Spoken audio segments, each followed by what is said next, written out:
It's a question that everyone has to ask. How big is the show going to be? How big is the set going to be? It's DreamWorks' first venture, and oh my God, what's it going to look like, and how big is it going to be? You get so much fun in such a short space of time. You're barely over one huge scene before something else happens, and there's another whole load of colour and fun coming on stage. There's something very thrilling about designing something so huge that's a movable feast, and you don't really know what the end result is going to be. You have no idea, because everything is new. Early on in the process, I wanted to bring the design team in because I actually knew that if a character was going to be a person or a puppet or animated or played by 3 different people, that it was going to be really necessary to understand what they looked like. He's amazing. He's unbelievable. Oh my God. We brought Tim Hatley on because he has an incredible mind to create a world because he designs both scenic and costume. Well, it's always quite a challenge, I think, taking something that already exists, that everybody knows so well, and in the case of Shrek, loves. And it's so visual and so known. And it seemed to me that we have to absolutely acknowledge that and embrace the fact that it's a world that people know and not go against it.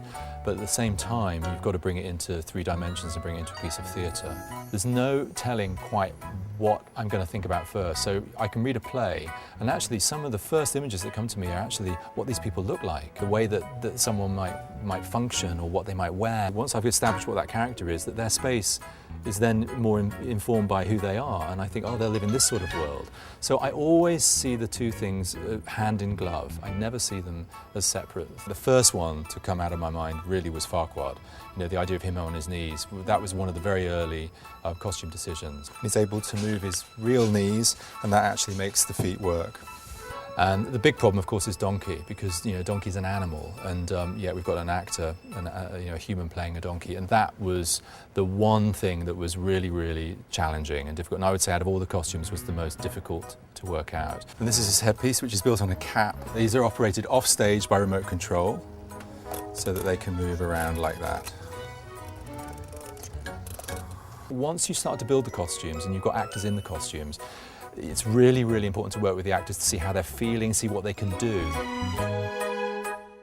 Getting all the costumes together and making them comfortable.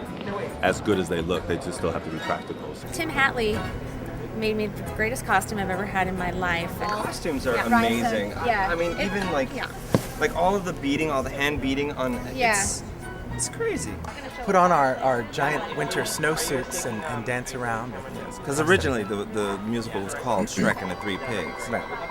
But we're thinking we're going to get a spin-off, though. We've concentrated a lot on the textures of all these characters. And here, Pinocchio is made of wood, and we've built up layers and layers of felt to make this wooden texture here. And then it runs all the way through onto his face. And this is his nose. And there's a wire that runs right the way across over the top of his head. And his nose fits on top of his nose like that. And he moves with a little switch on his glove. He's able to move it so that it can grow. And he's completely in control of the speed of that and the amount that it grows. So that's Pinocchio's nose growing. It's the most, believe it or not, most asked question on the show is how does Pinocchio's nose grow? And now you know.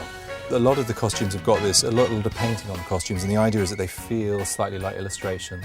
So there's a slight sense of it's been done by hand. This is Fiona's dress. And this is a fabric that actually I've designed, and for theatre I think one needs to have plenty of detail and texture to make the costumes work. Most of the light on the costumes is just white light because the costumes are so colourful themselves. With his costumes, people don't realize everything on our costumes is done by hand. So every feather that's on there, someone had to dye and twist and latch onto something and glue it on individually. Nothing is done in mass. They're works of art.